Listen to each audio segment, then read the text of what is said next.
সন্ধ্যা পর্যন্ত থাকে, তারপরে আরবি তারিখ চেঞ্জ। ইংরেজি তারিখ অনুযায়ী আজকে 12 রবিউল আউয়াল। আমি আস্তে আস্তে বলবো, একটু বুঝলে ভালো হয়, চেল্লা বিল্লি তো সবসময় ভালো লাগে না। তাহলে আজকে 12 রবিউল আউয়াল না, আজকে 13 রবিউল আউয়াল। প্রশ্ন, ব্যানারে লেখা আছে মিলাদে নবী। মিলাদে নবী মানে কি? মিলাদে নবী মানে নবীর জন্ম, নবীর শুভাগমন। বাট ইংরাজিতে যে শব্দ বলা হয় বাট, আরবিতে তাকে বলা হয় মিলাদ। তাহলে নবীর মিলাদ কবে? বার্থডে কবে? সবাই প্রসিদ্ধ মত অনুসারে 12ই রবিউল আউয়াল। তবে মনে রাখবেন এটা ইখতিলাফ, মতবিরোধ, মতনৈক্য। কেউ বলেছেন 12 তারিখ, কেউ বলেছেন 8 তারিখ, কেউ বলেছেন 9 তারিখ, কেউ বলেছেন 10 তারিখ, কেউ বলেছেন 2 তারিখ, কেউ বলেছেন 16 তারিখ, কেউ বলেছেন 17 তারিখ, বিভিন্ন মত। কিন্তু এখানে একটা কিন্তু আছে, বাট সোমবার এটা সবাই একমতে স্বীকার করছেন আমার নবীর জন্ম সোমবার, এতে কোনো দ্বিমত নেই। আজকে বারের নাম কি? আজকে বারের নাম সোমবার। ইংরেজি তারিখ অনুযায়ী আজকে সোমবার এখনো পর্যন্ত আছে। সোমবারে আর কি কি হয়েছিল হুজুর? সোমবারে আমার নবীর জন্ম গো। সোমবারে আমার নবীর নবুয়ত পেয়েছিলেন। গারে হেরায় জিবরাইল আলাইহিস সালাতু ওয়াস সালামের সঙ্গে সাক্ষাৎ।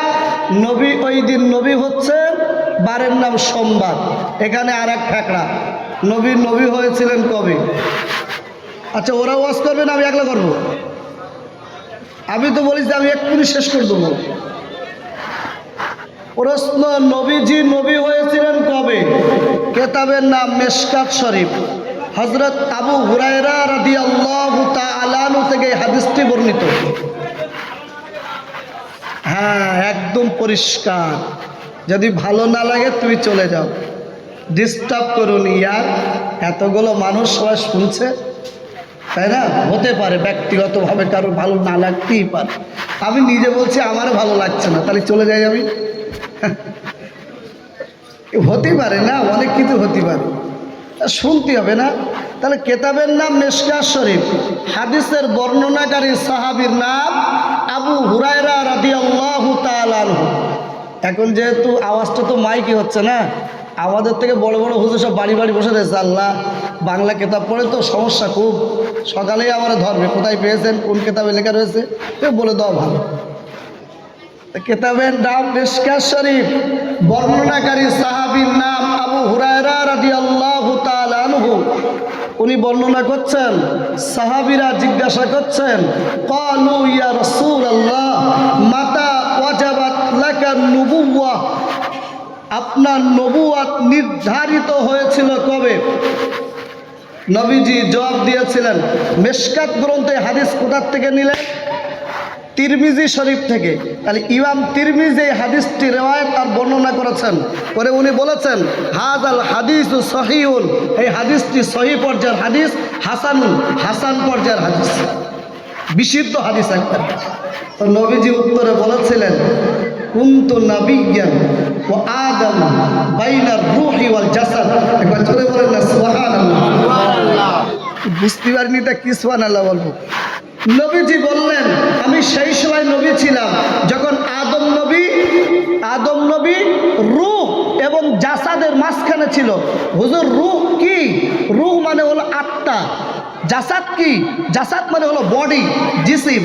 মানুষ পড়ে আছে, ভিতরে রূহ নেই। আদম নবী আছে, রূহ এখনো ঢুকেনি। আমার নবী তখন নবী। প্রমাণ? তাহলে এটার দলিল আছে? আছে। কি দলিল গো এটার? আদম আলাইহিস সালাতু ওয়াস সালাম, আমরা সবাই জানি আল্লাহ বলেছিলেন, আদম উসকুন আনতা ওয়া যাওজুকা আল জান্নাতা, তুমি আর তোমার স্ত্রী জান্নাতের ভিতরে থাকো, খাও দাও ঘোরো, যা মন চাই তাই খাও। ওই গাছটা দেখিয়ে দিলাম, ঘাড়েও যাবা না, ফলও খাওয়া না। খেয়ে নিলেন। আম্মা যান, আমাদের আম্মাকে শয়তান ধোঁকা দিল। মেয়ে ছেলে মানুষ, মন বড় সৎ, ওই জন্যই টাকাগুলো বার করা যায় না, হলে জীবনেও টাকা বার আল্লাহ।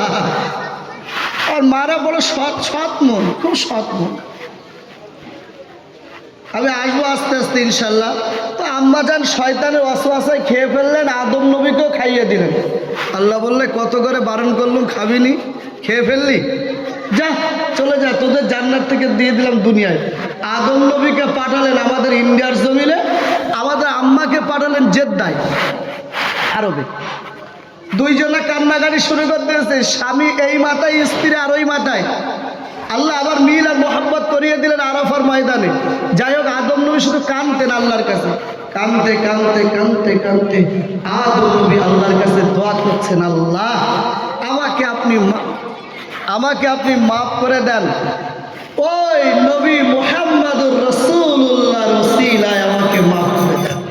আল্লাহ বললেন, আদম, সে মুহাম্মদটা কোনো দুনিয়ায় আসেনি, চিনলে কি করে?